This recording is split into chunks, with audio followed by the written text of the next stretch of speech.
What's up, guys? Welcome to another video, and today we're taking a look at NECA's Alien vs Predator, the Arachnoid Alien.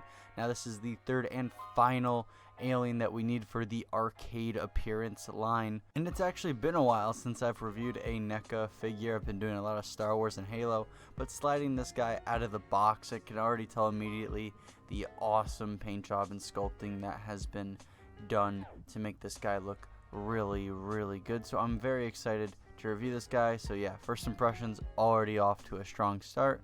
So let's take a deep dive into this guy's lore. So getting into this lad's lore, obviously he made an appearance in the 1994 Alien vs Predator arcade game, and notable for lying down, curled up, and waiting to ambush its prey.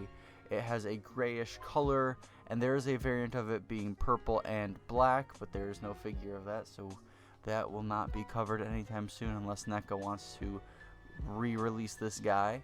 And they are also known for jumping higher than normal xenomorphs and have no boundaries when it comes to their movement. So getting into articulation for this figure, starting off with the head area, he can look up and down really well. Not many xenomorph figures like doing that, so it's really good to see this here. He can almost rotate his head 360 degrees, but there's a point where you'll start hearing a snapping noise, which is no good, and he can't really tilt his head side to side. But hey, that's not a deal breaker for me because this guy has a really good range of motion in the head area. Getting over to the arms, he can lift his arms up a good amount. He can't really T-pose, more of an A pose, but like I said, with the head area, not a deal breaker, and he can do full 360s with his arm, and his elbow articulation is really good. You can bring that forearm a good amount up, which is always good to see, and you can rotate the forearm elbow area 360 degrees if you really wanted to. Getting over to the hand area of the figure, you can pretty much bend and rotate the wrist however you want, so that's always good to see for playability and poses. So getting into torso articulation of this figure, starting off with the crunch, there's not really one there to begin with. It's, he can move back and forth, just not all too well, which is a little unfortunate to see. And then you can rotate this guy side to side if you really wanted to, which is always good to see. And then the kind of pivoting rotation is there, so that's really nice. But yeah, no, that back and forth crunch, unfortunately there isn't much of one. Then moving into the leg articulation of this figure, this guy does limit himself in this area around the upper thighs. He can't really do a split because of those two plates of armor, but he can rotate his legs 360 degrees if you really did want him to. And this guy can do a butt kick if you really wanted him to. This shows how good the knee articulation is in this figure. So good knee articulation, good stances, good poses, good playability, all that. And then when we get to the feet, he can tilt his feet up and down and rotate it pretty much however you want for those dynamic poses, so always good to see there.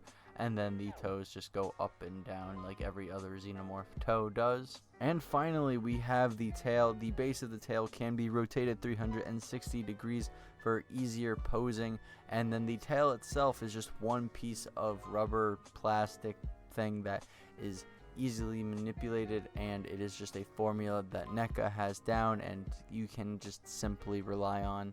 It's just very effective, and everyone loves it. So yeah, the tail. And just to see how different the Arachnoid Alien is from the normal drone counterpart, we are going to use the Alien's xenomorph as a reference, starting off with skin tone. Starting off with the Alien's xenomorph, this drone is covered in head to toe with nothing but black and light blue helping to make all the smaller and finer details pop out, where if we look at the Arachnoid Alien, this guy is covered in light gray and teal, and using black to have all his little details and highlights pop out at you. And there is tan being used on the carapace at the back of its skull, which leads to the second difference between these creatures, and that is their heads.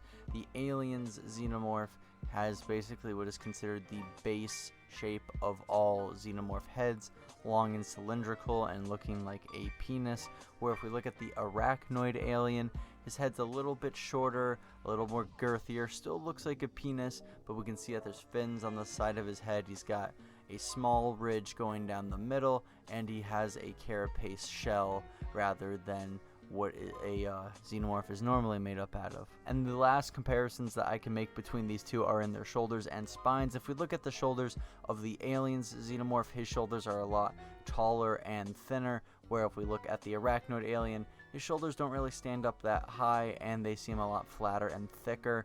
And if we look at the spines of the Arachnoid Alien, he has these short, thick spines and he only has 4 of them. Where if we look at the aliens, the xenomorph, this guy has 5 spines, 4 of them being completely identical, with the top one coming off as a little bit flatter and smaller.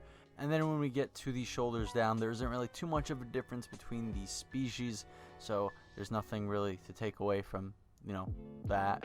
So yeah, alright, moving on. And before we get to the part of the video where I share my thoughts, let's take a look at him next to his arcade counterparts. Starting off with the Razor Claws Alien, it seems like having these two side by side, the Razor Claw Alien is just a smidget shorter, but god do I still love how he looks. Then having the Arachnid next to the Chrysalis Alien, these guys are standing around the same height, but the Chrysalis Alien, being the absolute tank he is a hell of a lot beefier. And not technically from the arcade game, but looking at the Aliens Xenomorph, the Arachnid Alien stands a little bit taller than this guy, but yeah. So here we are, my final thoughts. What do I think, good or bad? Well, here's what I think. I think that this is a solid figure. I think the articulation throughout the figure is pretty good, except for in the torso area. I wish they would address that, just somehow make it so he can do some crunch, like even half of a crunch, because like this guy is an agile apex predator and it just